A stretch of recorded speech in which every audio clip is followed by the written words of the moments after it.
नमस्कार दोस्तों, स्वागत है आप सभी का एक बार फिर से। दोस्तों, हिंदू धर्म में नाग और नागिन को दिव्य या अर्ध दिव्य देवता माना जाता है। ऐसी मान्यता है कि सांपों में इंसानों की तुलना में ज्यादा शक्तियां होती हैं। शिव, देवी विष्णु के साथ उनके संबंध के कारण पूरे देश में हिंदू कोबरा को देवता मानते हैं और उसकी पूजा करते हैं। नाग पंचमी के दिन नाग देवता की पूजा करने से घर और परिवार को सर्पदंश का डर नहीं रहता और पूरे साल नाग देवता परिवार की रक्षा करते हैं। नाग पंचमी के दिन नाग देवता के साथ साथ माँ लक्ष्मी और भगवान विष्णु की पूजा करने से इंसान को श्री हरि और माँ लक्ष्मी का आशीर्वाद मिलता है। दोस्तों, नागिन को नागिनी भी कहा जाता है। नागिन आधे नाग और आधे इंसान की जाति होती है जो नागलोक में रहती है। ऐसा माना जाता है कि इच्छाधारी नागिन के पास एक ऐसा रत्न होता है जो किसी हीरे से भी बहुत कीमती होता है। इस रत्न को नागमणि के रूप में पहचाना जाता है। जिस भी नाग नागिन के पास नागमणि हो उसे बहुत शक्तिशाली माना जाता है और वो जिंदगी भर उसकी रक्षा करते हैं। इसके अलावा ऐसा भी माना जाता है कि जिस इंसान के पास नागमणि हो उसकी किस्मत बदल जाती है और उसे कई अलौकिक शक्तियां प्राप्त होती हैं। ऐसे में ये इच्छाधारी नाग नागिन कभी भी अपना रूप बदल सकते हैं। इसी तरह की महत्वपूर्ण और ज्ञानवर्धक जानकारी प्राप्त करने के लिए हमारे चैनल समृद्धि को सब्सक्राइब करें और बेल आइकन को प्रेस करें ताकि नई वीडियोस की अपडेट आपको सबसे पहले मिल सके और आम इंसान की तरह जीवन व्यतीत कर सकते हैं।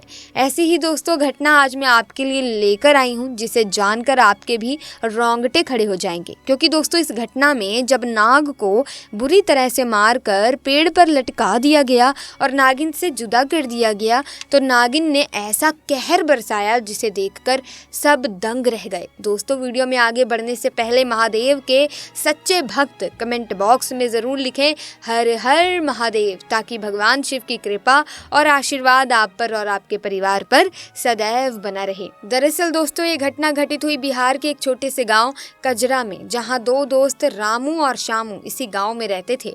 वो दोनों एक गरीब परिवार से थे, इसीलिए वो दोनों काम के सिलसिले में अक्सर दूसरे गांव जाया करते थे। जिस रास्ते से वो जाते थे वो रास्ता एक जंगल से होकर जाता था। उसी जंगल में रास्ते के करीब ही एक विशाल बरगद का पेड़ था।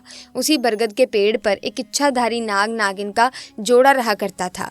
एक दिन की बात है, नागिन यूं ही जंगल में भ्रमण के लिए चली गई, लेकिन नाग वहीं पेड़ के नीचे सो रहा था। जब रामू और शामू शाम को उसी रास्ते से अपने घर आ रहे थे जहां वो बरगद का पेड़ था, उस समय वहां थोड़ा थोड़ा अंधेरा था। तो अचानक उन दोनों की नजर उस नाग पर पड़ गई। पैरों की आहट से नाग नींद से जाग जाता है और अपनी सुरक्षा के लिए अपना फन उठाकर फुफकारने लगता है। नाग को इस तरह से देखकर वो दोनों डर गए। उन्होंने सोचा कि ये नाग हमें जरूर डस लेगा, इसीलिए उन दोनों ने पास में पड़ा एक डंडा उठाया और उस नाग को डंडे से पीट पीट कर मार डाला और उसे उठाकर उसी पेड़ पर लटका दिया। और यही उन दोनों की सबसे बड़ी गलती थी। जब दोनों को पता चला कि ये कोई साधारण नाग नहीं बल्कि एक इच्छाधारी नाग है तो जल्दी से दोनों अपने घर की तरफ भाग गए। इधर जब इच्छाधारी नागिन वापस उसी पेड़ के पास आई और अपने मृत नाग को पेड़ के ऊपर लटका हुआ देखा तो उसे देखकर वो बेसुध हो गई। उसने अपने नाग की आंखों में उसके कातिलों को देख लिया था। उसके दिमाग में बस एक ही बात चल रही थी कि जिसने भी मेरे नाग की हत्या की है मैं उन दोनों इंसानों को इसी पेड़ के पास लाकर मारूंगी। दोस्तों, नागिन का गुस्सा 7वें आसमान पर था।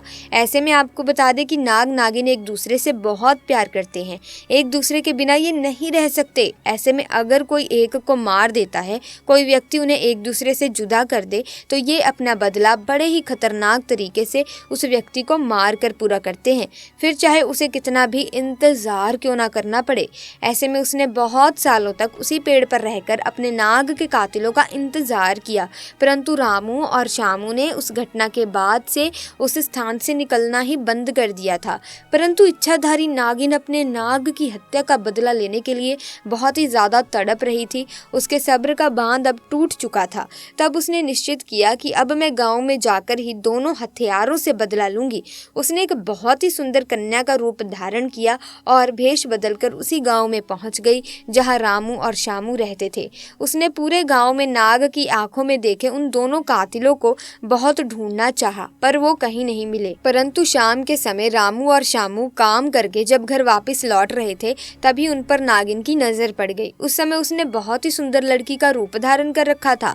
ऐसे में वो रामू और शामू को अपनी सुंदरता से लुभाने लगी। वो दोनों भी उसकी सुंदरता पर मोहित हो चुके थे। तभी उस लड़की ने कहा कि आओ मैं तुम्हें स्वर्ग की सैर कराती हूँ। वो दोनों भी ये सुन बेसुध हो गए और उसके पीछे पीछे जाने लगे। वो उस लड़की की सुंदरता में इतना मोहित हो चुके थे कि उन्हें समझ ही नहीं आ रहा था कि वो उसी स्थान पर जा रहे हैं जहाँ पर उन दोनों ने नाग की हत्या की थी। अब वो इच्छाधारी नागिन उन दोनों को लेकर उसी पेड़ के पास आ गई और अपना भयंकर विशाल रूप उन दोनों को दिखाया, जिसे देखकर दोनों के होश उड़ गए और डर के मारे दोनों कांपने लगे। नागिन ने दोनों को डस डस कर उसी पेड़ के पास मार दिया और पुनः उसी पेड़ के पास रहने लगी। दोस्तों, आप भी इस बात का विशेष ध्यान रखिएगा कि किसी भी प्रकार से जाने अनजाने में आप किसी भी सांप या नाग नागिन को चोट ना पहुंचाएं, क्योंकि हमारी एक गलती हमारे ऊपर बहुत भारी पड़ सकती है। नाग हो या नागिन, ये सभी महादेव शिव के गहने हैं। हमारा कार्य है कि जैसे हम महादेव की भक्ति करते हैं, ठीक उन्हीं के साथ ही हमें इनकी पूजा अर्चना करनी चाहिए, ना कि इन्हें चोट पहुंचानी चाहिए। पौराणिक लोक कथाओं में जिन जिन कहानियों का जिक्र हुआ है, उनमें से सबसे रोचक कहानी इच्छाधारी और नागमणि की रही है। यहाँ तक कि सिर्फ कहानी ही नहीं बल्कि नाग और नागमणि के ऊपर टीवी सीरियल भी आ चुका है और कई फिल्में भी आ चुकी हैं, जिसमें इच्छाधारी नागिन को ऐसे दिखाया जाता है कि वो जब चाहे अपना रूप बदल सकती है, जब चाहे वो इंसान बन सकती है। ऐसा इसीलिए संभव हो पाता है क्योंकि इच्छाधारी नागिन के पास नागमणि होती है। इसी के साथ दोस्तों, एक अन्य घटना, जब पुलिस वालों ने बीच सड़क पर मारा नाग को और फिर नागिन ने जो किया उसे देख आप भी कांपने लगेंगे। दोस्तों, अलीगढ़ से कुछ दूरी पर बसे एक गांव में जहां पर एक पुलिस वाले ने सरेआम नाग को मार डाला, जिसका बदला नागिन ने बेहद ही भयानक तरीके से लिया। दरअसल जगमोहन नाम का पुलिसकर्मी बॉर्डर पर अपनी ड्यूटी दे रहा था। यहाँ पर उसे आने जाने वाले वाहनों की चेकिंग करने के लिए तैनात किया गया था, लेकिन जगमोहन को क्या पता था कि उसके साथ ऐसी घटना घटित हो जाएगी जिसको वो जिंदगी भर नहीं भूल पाएगा।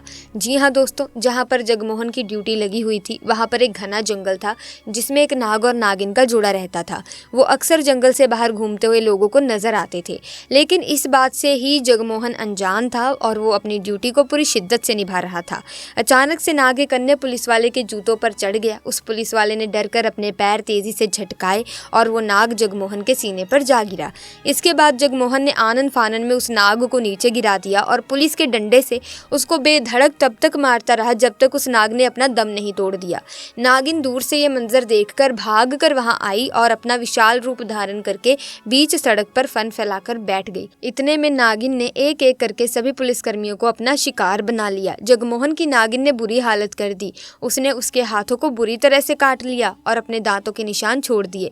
जब ये हड़कंप मच रहा था तो आसपास के गांववासी वहां पर आ गए और पुलिसकर्मियों को बचाने की कोशिश करने लगे। इतना ही नहीं, उनमें से एक गांववासी सपेरा था। उसने नागिन को जैसे तैसे काबू किया और बहुत दूर जंगल में छोड़कर आ गया। नागिन का भयानक आतंक देखकर लोगों ने समय रहते ही पुलिसकर्मियों को अस्पताल पहुंचाया। राहत की बात यह रही कि उनमें से एक भी पुलिसकर्मी को अपनी जान गंवानी नहीं पड़ी, लेकिन जगमोहन के लिए वो जख्म पूरी जिंदगी के लिए यादगार रह गया। जगमोहन बताते हैं कि आज भी वो नागिन उनके सपने में आती है और उन्हें काटने का वैसा ही दर्द महसूस कराती है। जगमोहन का मानना है कि शायद ये नागिन अपने नाग का बदला लेने के लिए ऐसा कर रही थी। अभी भी उसका मकसद पूरा नहीं हुआ है। इस हादसे से डरकर अब जगमोहन ने पुलिस की नौकरी से इस्तीफा दे दिया और वो वहां से कहीं दूर चले गए। दोस्तों, अगर आपको ये घटना अच्छी लगी तो वीडियो को लाइक करें, शेयर करें, चैनल को सब्सक्राइब करके बेल आइकन को प्रेस कीजिए ताकि नए वीडियोस की अपडेट आपको मिलती रहे। आपका बहुत बहुत धन्यवाद।